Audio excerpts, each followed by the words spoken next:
අයිබෝන් යාළුවනේ අද කතා කරන්න කියලා බැලුවේ මාතෘකාව අලු පරංගි සම්බන්ධයෙන්. ගොඩක් කුකුළු හදන කට්ටිය දන්නවා මේ රෝගය ගැන. ඒ හින්දා මම මේ රෝගය ගැන වැඩි කතා කරන්න යන්නේ නැහැ. නොදන්න කට්ටිය කමෙන්ට් එකක් දාන්න. ඒ සම්බන්ධයෙන් මම වෙන වීඩියෝ එකක් කරන්නම්. ඒ හින්දා මේ රෝගෙට අවශ්‍ය, ඒ කියන්නේ ඕගොල්ලන් මෙතෙක් කල් අහලා නැති ප්‍රතිකාරයක් තමයි කියන්නේ. හරිද? එතකොට ඕගොල්ලන් ගොඩක් ප්‍රතිකාර මේකට කරනවා ඇති, කරලත් ඇති. ඒ වගේම තමයි මේකත් ගොඩක්ම පැරණිතම ප්‍රතිකාර ක්‍රමයක්.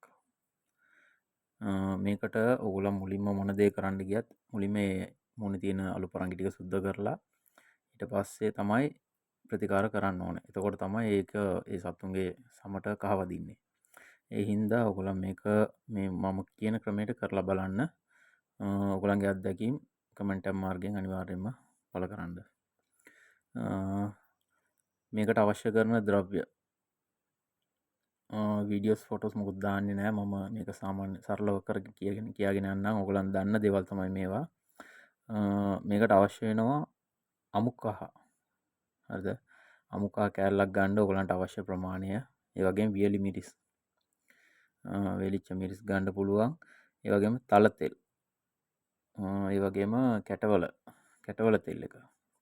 මේ ටික අරගෙන මුලින්ම කහ කෑල්ල දාලා කොටලා ඊට පස්සේ ඒකට මිරිස් කරලක් හරි මේ දෙකක් හරි දාලා, ඒ කියන්නේ ඔයගලන්ට අවශ්‍ය ප්‍රමාණය අනුව හරිද, වියලි මිරිස් එක ඇහැට වදින්න නැතුව ගාන්න එක ওই ටික දාලා කොටලා ඊට පස්සේ කැටවල තෙලුයි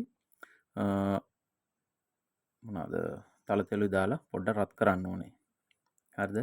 රත් කරලා ඒක මද රස්නෙන්, කියන්නේ ගොඩක් වැඩි රස්නෙන් නෙවෙයි, මද රස්නෙන් ඒ සත්තුන්ගේ මූණට ආලේප කරගෙන ඉන්න. එතකොට මේ රෝගය හැදුනොත් ඒ සතාව අනිවාර්යයෙන්ම වෙන් කරන්න ඕනේ. මොකද කිව්වොත් මේක තව තැනක තව සතෙක්ට ස්පර්ශ වුණොත් එයාටත් මේ රෝගය වැළඳෙන්න ඉඩ තියෙනවා. මම හිතනවා මේ ගොඩක් වැදගත් වෙයි කියලා. අලුත් දෙයක් ඉගෙන ගත්තා වෙන්න පුළුවන්. ආයිබෝවන්, ජය වේවා. බොහොම ස්තුතියි.